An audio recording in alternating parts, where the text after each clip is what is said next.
നാളികേരത്തിന്റെ നാട്ടിലെനിക്കൊരു നാഴിയിടങ്ങഴി മണ്ണുണ്ട്. നാളികേരത്തിന്റെ നാട്ടിലെനിക്കൊരു നാഴിയിടങ്ങഴി മണ്ണുണ്ട്, ഒരു നാഴിയിടങ്ങഴി മണ്ണുണ്ട്. ഇപ്പോൾ നമുക്ക് മനസ്സിലായല്ലോ നാം ഉദ്ദേശിക്കുന്ന നാടേതാണെന്ന. സഞ്ചാരം എന്ന പ്രോഗ്രാമുമായി ഞാൻ എത്തിപ്പെട്ടത് ഈ നാട്ടിലായിരുന്നു. ഈ നാടിന് മറ്റൊരു പേരുണ്ടത്രേ, ദൈവത്തിന്റെ സ്വന്തം നാട്. കേരളത്തിലുള്ള റോഡിൻ കാഴ്ചയൊന്നു നോക്കണേ. റോഡിലാണേൽ 100 കുഴികളുണ്ടെന്നോർക്കണം. ആട്ടിൻ കാട്ടമല്ല ഞങ്ങൾ ടാക്സിനായി തരുന്നത്, റോഡിലിട്ട് കൊന്നിടാതെ ടാറ് ചെയ്യാൻ നോക്കൂ. കട്ടറാ റോഡിൻ കട്ടറാ, റോഡിൻ കട്ടറാ മുഴുവൻ കട്ടറാ.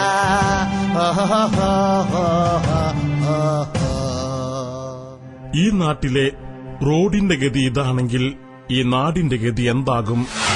വർഷത്തിൽ 92% മഴ ലഭിക്കുന്ന ഇവിടെ ഒരു തുള്ളി ദാഹജലത്തിനു വേണ്ടി കേടുന്നവരുടെ നീണ്ട നിരയാണ് നമ്മളിപ്പോൾ കണ്ടുകൊണ്ടിരിക്കുന്നത്. ഹിപ്പികളുടെ നഗരം, ലഹരിക്കുപ്പികളുടെ നഗരം, സ്വർഗം ഭൂമിയിൽ സ്വർഗം തിരയും സ്വപ്നാടകരുടെ നഗരം.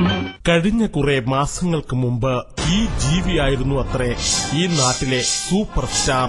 എന്നാൽ ഇതിനെയെല്ലാം ബഹുദൂരം പിന്നിലാക്കിക്കൊണ്ട് ഇതാ കടന്നു വന്നിരിക്കുന്നു പുതിയ ചില മെഗാ സ്റ്റാറുകൾ.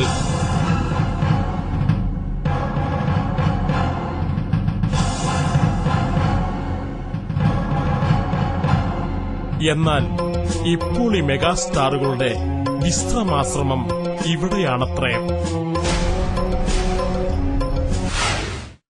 എവിടെയോ നിന്നൊഴുകിവരുന്ന മന്ദമാരുതന്റെ സുഗന്ധം എന്നെ വല്ലാതെ ആകർഷിച്ചു. ആ സുഗന്ധത്തിന്റെ ഉറവിടം തേടിയായിരുന്നു പിന്നെ എന്റെ യാത്ര. ഇതാണത്രേ ആ സുഗന്ധദ്രവ്യങ്ങളുടെ ആസ്ഥാനം. ആഹാ, നല്ല മണം. അല്പം മയക്കത്തിലാണെങ്കിലും അവിടെ നിന്നും ഞാൻ പിന്നീട് യാത്ര തിരിച്ചത് ഇവിടെയുള്ള ഒരു പട്ടണത്തിലേക്കാണ്. ഇത് നിഗൂഢതകൾ ഒളിഞ്ഞിരിക്കുന്ന ഒരു കൊള്ളസങ്കേതമാണെന്ന് തോന്നുന്നു. അയ്യോ, ക്ഷമിക്കണം, എനിക്ക് തെറ്റിപ്പോയി. ഇതാണ് ഇവിടുത്തെ നിയമസഭാ മന്ദിരം. ഏതായാലും നമുക്കിവരുടെ കോലാഹലം ഒന്ന് കണ്ടുനോക്കാം. പ്രിയപ്പെട്ട നാട്ടുകാരെ, സുഹൃത്തുക്കളെ, ഈ മന്ത്രിസഭയുടെ 3ാം വാർഷികം ആഘോഷിക്കുന്ന ഈ സാഹചര്യത്തിൽ ഇവിടെ നടക്കാൻ പോകുന്ന അഭ്യാസങ്ങൾ അല്ലെങ്കിൽ ആഘോഷങ്ങൾ എന്തൊക്കെയാണെന്ന് നിങ്ങൾക്കറിയോ? സിനിമാറ്റിക് ഡാൻസ്, ബ്രേക്ക് ഡാൻസ്, തവളച്ചാട്ടം, അതുപോലെ വിവിധ ഇനം ഡാൻസുകളാണ് നടത്തുന്നത്. കൂടാതെ ഈ ഡാൻസ് ചെയ്യുന്ന ആളുകൾ ആരൊക്കെയാണെന്ന് അറിയോ നിങ്ങൾക്ക്? ഇവിടുത്തെ പ്രഗത്ഭരും പ്രശസ്തരുമായ രാഷ്ട്രീയക്കാരാണ് പ്രിയമുള്ളവരെ. അതിനു മുമ്പ് ഈ ഫംഗ്ഷൻ ഉദ്ഘാടനം ചെയ്യാൻ വേണ്ടി നമ്മുടെ മലയാളത്തിന്റെ സാഹിത്യകാരൻ സുകുമാർ കോഴിക്കോടിനെ ഈ വേദിയിലേക്ക് ഞാൻ ഹാർദമായി സ്വാഗതം ചെയ്യുന്നു, ക്ഷണിക്കുന്നു.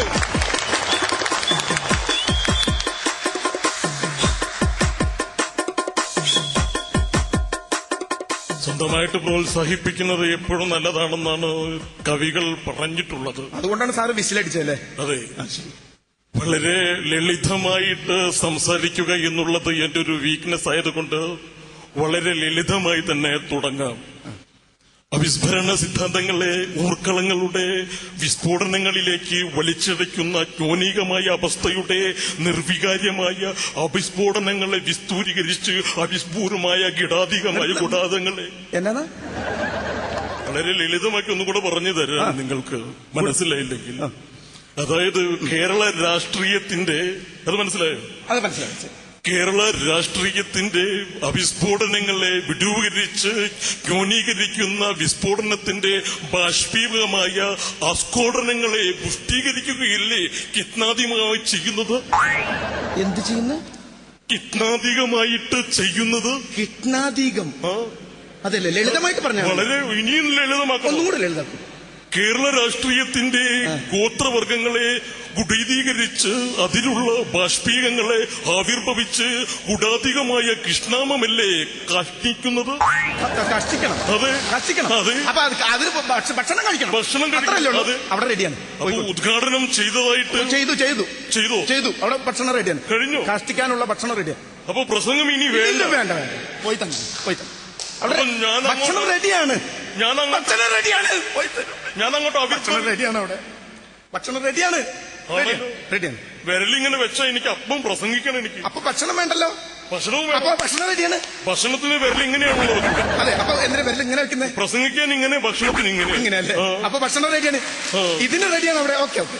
പ്രിയമുള്ള സുഹൃത്തുക്കളെ,